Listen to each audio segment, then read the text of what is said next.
காவேரி இன்னும் கங்கை இன்னும் பேரு வச்சானாலும் அந்த தண்ணி ரெண்டும் ஒண்ணுதான். ஆனாலும் ஒரு ஜாதி இங்கே சொல்லி வச்சானாலும் நம்ம ஜாதி எல்லாம் ஒண்ணுதான்.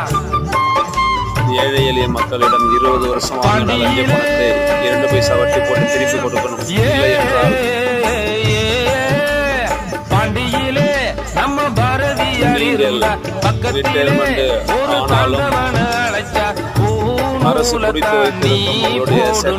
எல்லாரும் ஐயெழுத்து வாங்கினார். எடுடா தம்பி மேல கொஞ்சம் எதமா மனு கொடுக்க வரவர்கள் தான் ரகசிய சாமி